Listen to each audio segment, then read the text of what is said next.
logged on. And also remind you that the report where a lot of these stories live is at the URL www.edweek.go/STEM. So thanks so much for joining us. Ready to get started, Leanna? Sure. So Stephen, in your booth, you all were talking about a bold new approach to math education in San Francisco. So just tell us a little bit about that approach and why it's so interesting and bold. So for the longest time, we've tended to do math as you're assigned to like the low track or the higher track. I mean, and sometimes this starts as early as like 6th grade, and so when you go into pre-algebra and algebra 1, and so when the Common Core came around, San Francisco decided, we're gonna give all kids a really strong Algebra 1 foundation, 8th grade math. There's some algebraic concepts actually in the Common Core in grade 8. So they said we're going to give all kids a really strong foundation. We're not going to have these high and low tracks. And the theory of action is that all kids will be better prepared, and that then students can get through algebra and geometry and then decide, do I want to go on to calculus or not? I mean, because often the way we do it now is it's just if you're not in the right track by middle school, you will never have enough sort of real estate in your time to get there. And so, and of course this goes against a lot of the prevailing sort of wisdom, and parents are really concerned that, that their kids who might be strong in math would be working with students who might enter math with fewer skills. So it was relatively controversial. There's still pushback in San Francisco about it. So for example, there's a school board election, and I was going through all the candidates platforms, and there were at least 4 that said, we want to return to having sort of advanced math in earlier grades in 8th grade. So we'll see if that happens or not. But in our chat, we had some really great questions from people about, first and foremost, like, how do you do this? Because it's not as simple as just canceling out your 8th grade 1 class. Then parents are pounding the doors saying, well, is my kid going to go to calculus? Well, under San Francisco's plan, you can go to calculus. It's just sequenced a little bit differently. You can take a summer school geometry, for example. Mm-hmm. You can double up on math classes. There's an algebra 2 and a pre-calc class that are mixed together. So some of this is logistics. And then, and some people were wondering, we had an advocate for gifted education who said, well, I think that really serves some kids well, and that's another, I think that's sort of an alternative way you could be thinking about this. It was a very interesting discussion, and I think one thing that is also really clear is that this isn't just about kids' placement, it's also a curriculum reform and a teaching reform. I mean, you have to have a really rich curriculum that can engage kids at a variety of skill levels, a lot of PD, and a lot of scaffolding for kids. I mean, why did San Francisco do this? What's the research base behind it? I know part of this had to do with equity. Can you talk a little bit about why they made the decision to do this? I think traditionally the way sort of tiered classes go is when you just look at the data, it's often more advantaged are white students that have access to those classes. And there are ways, obviously, of doing screening where you're not relying just on grades and things, which is where some of those disparities start. But I think San Francisco's idea was to sort of take a step back and say, well, no, we want all kids to be getting a really strong foundation in these classes, and to have access to the best teachers, where, and often those teachers are the ones teaching the higher level classes. So that was their theory of action. And I think it really was born out of a desire to do right by kids that were less often given access to these kinds of classes. Do you think we're going to see other places do something similar, or are we already seeing other places do something similar? I think it's possible. I think there are a lot of political pressures to not do this. There are a few other districts in California that have toyed with it, and I think at least one other that's been planning to do it. Remind me when I go back to my desk. I have to look that up. But it's an interesting experiment. It's been closely watched too. So we'll just have to see the data over the next few weeks and months. And how have parents reacted? I know you said there's been some pushback. It goes in waves. It goes in waves. So it was Angela, who is the lovely SF administrator who was on the chat today.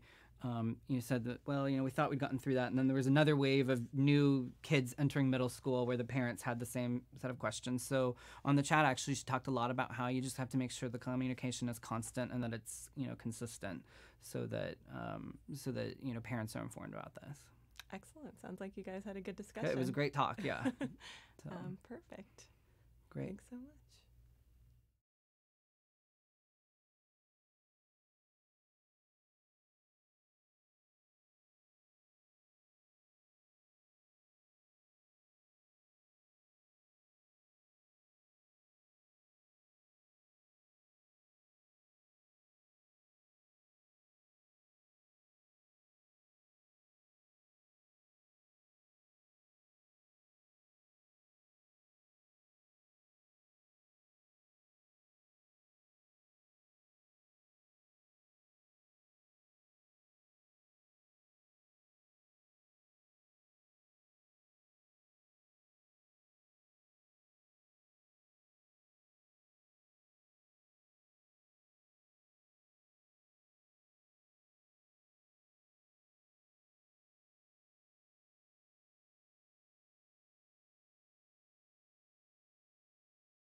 Hey, Leanna. Hi, nice to Stephen. see you again. You too. They actually let me have a cheat sheet for this. I wrote down some of my questions. Leanna's panel was on the next generation science standards. These are expectations that have been adopted in about 20 states. When I last reported on this, a lot of people were saying, we don't know where to look for curriculum. We don't know whether to buy now because we need these materials, but we don't know if they're aligned. What kind of questions did people in the panel have about this conundrum? What sort of advice did your panelists give? So yeah, this is the big conundrum. What do we do about curriculum? So the standards were finalized in 2013, so 5 years now, and some states have had them in place for 5 years, but it's kind of incredible if you look in a lot of states, they still haven't decided exactly what materials they're going to use. So for right now, a lot of teachers say they are making their own, really.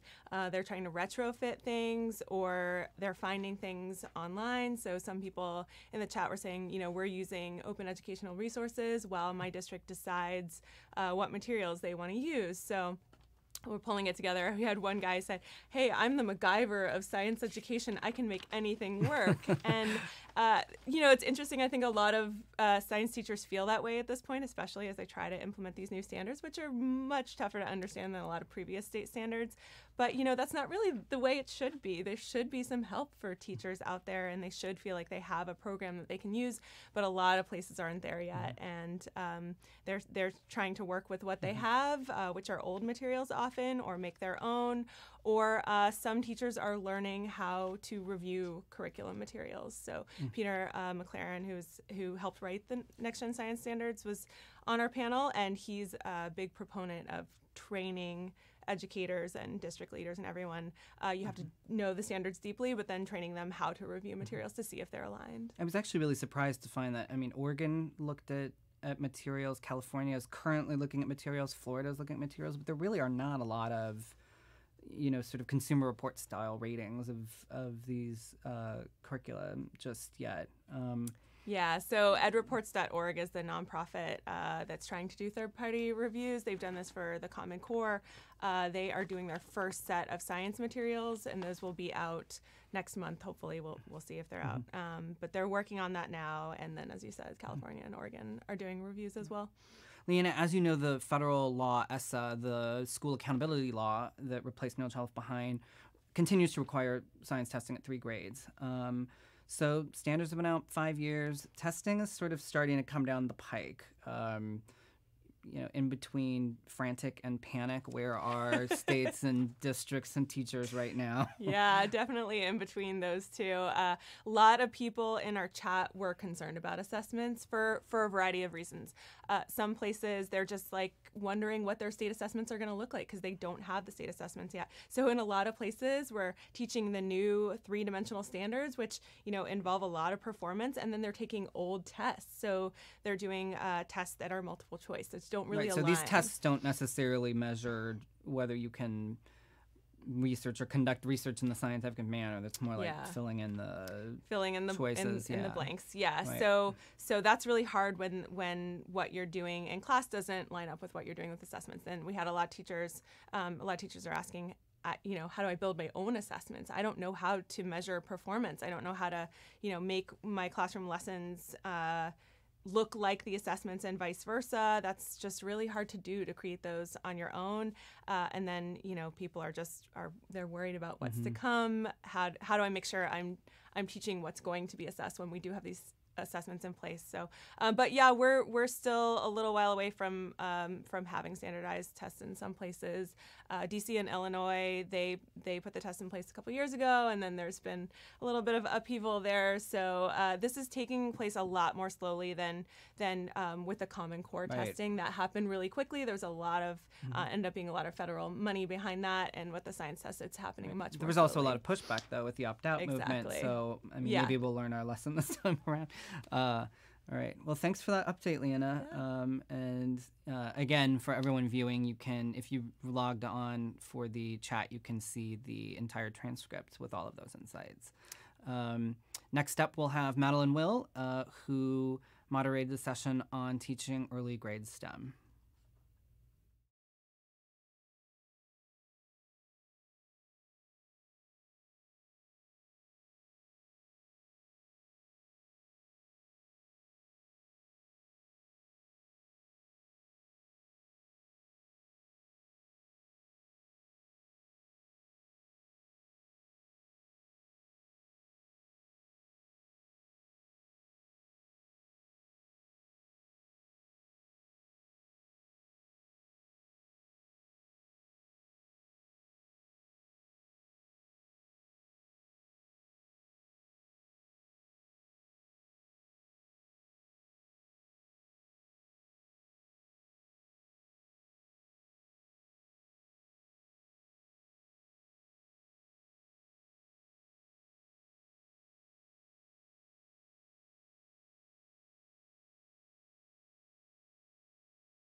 Hey, Maddie, how are you? Hi, doing well. Maddie is one of my favorite people because she took over my old beat, which is teachers here at the newspaper. So in the chat we just did, your booth was jam-packed with people. You had like 300 odd comments in it, which is great, also a little intimidating. So this is clearly of interest to teachers. And was there consensus on what their biggest challenge is? I mean, is it time? Is it lack of support? Given that we know reading and math take up so much of the time in the in elementary grades. Is it materials? Is it professional development? Yeah, I think it's all of those. Elementary teachers were saying they don't necessarily know where to get the best high quality resources and materials for implementing STEM programs in their school. They were asking questions on how to get their administrators to support these types of programs, talking about professional development, needing more of it. Elementary teachers are not always trained in how to teach STEM, so they need consistent, ongoing professional development. And a lot of teachers talked about isolation. They felt like there weren't that many STEM elementary teachers in their school who were also passionate about the subject. So they're kind of like on their own without a lot of people to interact with. Trying to figure it out by themselves, so coming together and finding those resources. In your story, you did a really great story about an Alabama school that had really made this a priority. Like, what was the lesson learned there? How did they make the time and the space for teachers to really dig into this? Yeah, so in Mobile, Alabama, this school, it's kindergarten through second grade, and this teacher had a STEM lab where all the teachers go, and the teachers are required to stay while the students are learning STEM for an hour a week. The teachers are watching the STEM teacher. She's giving hands-on modeling and instruction, and the teachers are developing their confidence. They're learning how to teach STEM in this really hands-on, inquiry-based way. So it's learning for the students, but learning for the teachers as well. Exactly. Yeah, having Very that cool. coaching is important. What kinds of training did elementary teachers say they wanted in STEM? I mean, was it more the techniques of teaching, or just sheer content knowledge and being stronger in in teaching early math and early scientific principles? Yeah, I think a little bit of both. Learning more content, also just being able to relate to the standards and make sure that they are doing it in a way that's really high quality and engaging. Very hands-on too. What were you surprised about? What came up in your booth today that you thought, wow, that was something I've never thought of before, and something we should explore more? Yeah, I just think that being able to have this community of teachers who are looking for ways to really dive into this. There was a really great conversation about how that teachers were saying, we don't have a lot of money to implement these STEM programs. Like, how can we do this in a way that's feasible and cheap and not going to break the bank? And right, because you need manipulatives and supplies, yeah, right? Which can add up. But teachers were sharing some great suggestions about recyclables and using all kinds of materials. One teacher brought in a broken TV for their students to fix and just said, fix it. And their students learned a great engineering lesson. So very cool. Yeah. All right. Thanks so much, Maddie. Thank you. Next, we'll have Sarah Sparks join me to talk about calculus, which is usually what we think of as being the final sort of high school math course. And she has the provocative question, maybe it should be statistics instead. So we'll be right back with you.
Hey, Sarah.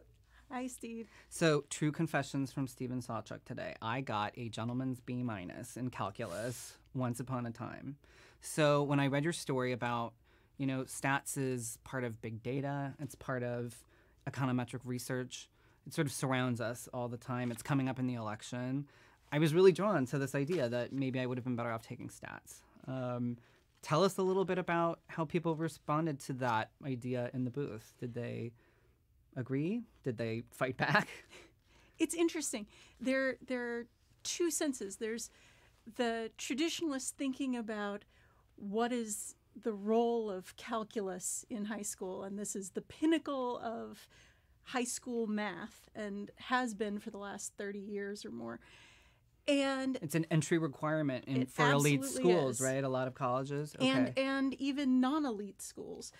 Over time, the admissions requirements calling for calculus have just continued to increase. However, the Mathematical Association of America has found that really taking a high school calculus class is not very predictive of whether you'll do well in college calculus. It's much more predictive if you have a really strong foundation in the core algebra and geometry classes. Well, at the same time we're learning things about that, we're learning that statistics is used and necessary for so many different courses. It's in the Common Core requirements for both math and the next generation science standards for a number of their science areas. And as a result, more educators are thinking about how do we integrate, how do we create another pathway so that students aren't just on that traditional calculus pathway. So what would have to change in schools if we wanted to elevate stats? Maybe not, get rid of calc, but make room for stats or offer it as an option. So Connie Richardson, who is with the University of Texas at Austin's Dana Center, she works with both colleges and high schools, talking about how to reorganize their math courses. And it doesn't have to be an either or, but a lot of schools are starting to experiment with integrated math pathways. So they might start kids, instead of starting ninth graders on the traditional Algebra 1, or if they manage to take Algebra 1 in middle school, the Algebra 2, instead they're starting with geometry and statistics and probability to get kids thinking about hands-on reasons to enjoy math before they get into the more conceptual algebraic stuff. Well, you actually just led right into my next question, which is that sometimes the argument is that calculus is really the first time that math becomes very, abstract, especially when you think about concepts like derivatives and so on. Do we lose that if we focus more on statistics? It's interesting. We had so many different folks asking about how do I convince parents that their kids don't have to take just the calculus route, or how do I convince them that the ones who love math aren't going to be turned off by statistics having more written and more logic issues. And from what I've seen in our discussion, it seems like this broadens the base of ways you can enter conversations about math. Statistics can show up in civics, it can show up in political science, in genetic engineering, in all of these different areas. And it allows teachers to experiment with different ways to engage their kids before they get into these high abstract concepts. I would also like to point out that statistics is very helpful for Sarah, who is also our research reporter. So she reads a lot of studies that use these methods, and you should all be reading her blog, Inside School Research, as well. Thank you so much, Steve. Sarah.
Hey, so we're back with Ben Harold, my colleague who writes about digital education and did a really nice series about the relationship between advanced manufacturing and STEM issues.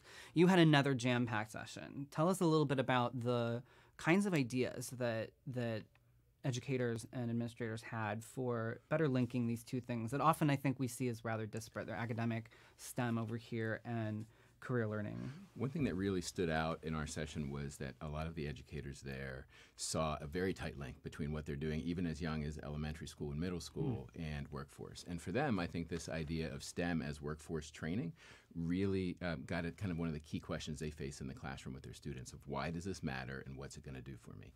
So we heard lots of things, examples of projects and activities where it might be something that is otherwise can be kind of boring for middle school students, things like learning slope-intercept, but bringing in contractors and talking about what calculating the slope of a line looks like in a real workplace setting, or bringing in local employers and doing shadow days where students get to learn about what math or science looks like on the job, and then they can picture that when they come back and are learning some of the more academic pieces of what is happening in the classroom.